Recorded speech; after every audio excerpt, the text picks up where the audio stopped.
Hello. Okay. So I'm here as a physical therapist or a physiotherapist. They're both the same thing. And just to weave all of those talks together, there are actually many components that overlap, and it's just so blissful to hear them before I present to you today. So, as you all know, you're here for a reason. You've probably tried many kinds of treatments. You've tried all of the possible diets, all the workout routines, all the supplements. You've done procedures. You've stuffed things in your body. You've had things taken out of your body. You've tried everything because we want to live better. We want to live longer. But what if I tell you that on top of all of those things, we can just simply just nurture what's already working in our body? It's hard to accept that sometimes things are actually just very simple. Maybe we just don't know where to start or what to do. We don't need all these bells and whistles. We can do them, but sustainably, there are things that are already working inside our body, and they are actually very simple. As you can see, eating well, which is Dr. Lynn's talk earlier, that's all what we need. What is balance? That what do we need? We don't really need to get through a very tedious diet or nutrition regimen. We just need to get balanced food every meals. Every meal we have to do that. We have to sleep. Just 7 to 8 hours of good quality sleep. We need that. We don't.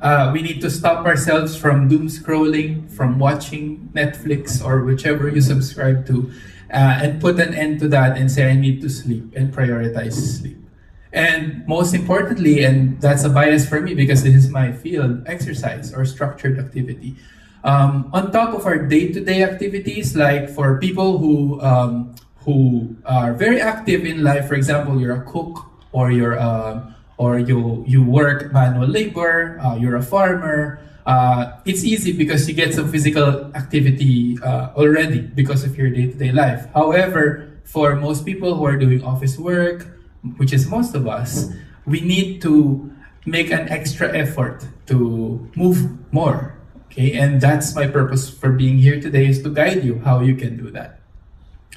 So life is very beautiful, and our bodies are actually also made so beautifully well. And there is a system that we are underutilizing, and that's our muscular system. When we think about exercise, one of the things we prioritize is weight loss or fat loss. Who among you have tried to lose weight at some point? Right? I think all of us to some degree have tried something, right? Some successful and some not successful. But what we don't really prioritize is building strength, right? And sometimes that's the missing link.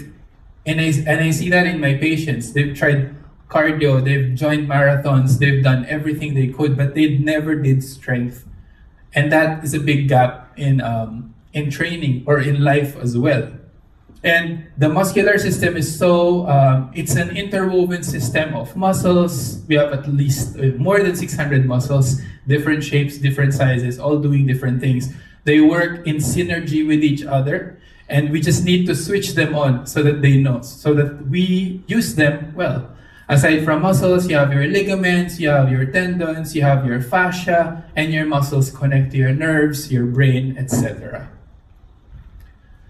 When we do our strength training, these are things that we can achieve from that. First of all, this is one of our secrets to long life, actually, because it stops or reverses aging. So people, actually, I'm sure for those of you who are physically active, I see some familiar faces and some new faces.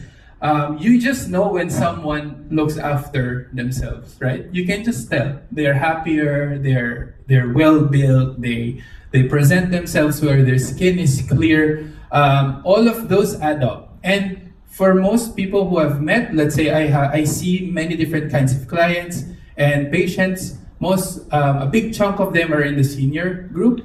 And one particular health club that I'm affiliated with are more involving seniors who are very active. And you can just see that these are people in their 60s and 70s who are still happy, who are who are just fulfilled in life, and one thing is a very common denominator for them: they do strength exercise. And they don't have to be very, very tedious, like what Lori said earlier. As simple as standing up from your chair, that's already a strengthening exercise for your leg. As simple as going up to the wall and doing a little push-up, that's already for your upper body, right? So these things, among the many other things like this, are benefits that we can get from strength training. Let's just walk through them one by one.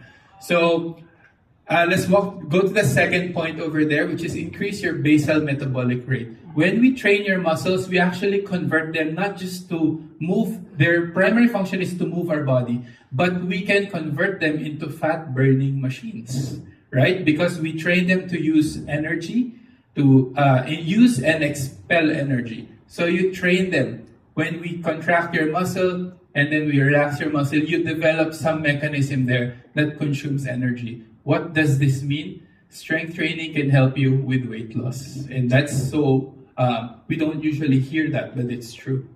And then if you do it regularly, you would reduce body fat. If for those who are frustrated with body fat percentage decrease or to lose weight, just imagine draining a pool of water. You can't just drain a pool from one end. You need to drain the whole pool if you want the water to get rid of all the water. Same goes for fat. We cannot just burn fat under your triceps. No, you need to burn fat through the whole body to appreciate the benefit of that. Okay. When we load our muscles and when we put weight on our body, we strengthen our bones as well. So for people who've had osteopenia or osteoporosis, strength training is also very important. So we don't really we take all the calcium supplements, right? But we don't really know that you just put load to your bones and they will get stronger. That's how it is built. And all of these things, like reduction of falling, most elderly people, you just hear of stories falling down from a stair, and then they break their hip, and when they break their hip, they try to catch themselves, they break their elbow also. That's very common. Right? People like me have work. I'm not happy about that, but that gets us employed. We don't want that kind of work, We want to prevent that from happening. Diabetes can be managed through strength training. Also, gut health earlier, right? To make sure that everything is flowing properly. It enhances our brain function. So for those who have memory loss, etc., these can be avoided just by lifting weights. And like I said, when we train, when you know that you've done your best, you're looking after yourself, you feel good about it and you feel happy, right? There's that positive feeling that goes with that. So how do we start? Like what I mentioned earlier, some of us don't know where to begin. So these are some guidelines that we can refer to. For resistance training, which is any kind of strengthening, we can start by doing 2 to 3 times a week. It doesn't have to be every day because we build muscles when we're resting, right? What happens when we pick up a weight that's heavier than what we're used to is the muscles break, but they repair, right? They repair. And when it's a repaired muscle, it's stronger. Just think of a road that's properly built, not like the ones we have in the Philippines, but those are built properly. When you put actually more material, they get stronger, right? So same goes for our muscles. Neuromotor exercise like balance, agility, and coordination, our muscles can also help in doing that. So why are they important? Because balance, when we're picking up an object, right? That's our balance working, making sure that we don't fall. Your muscles hold your bones together, so we need strong muscles for that.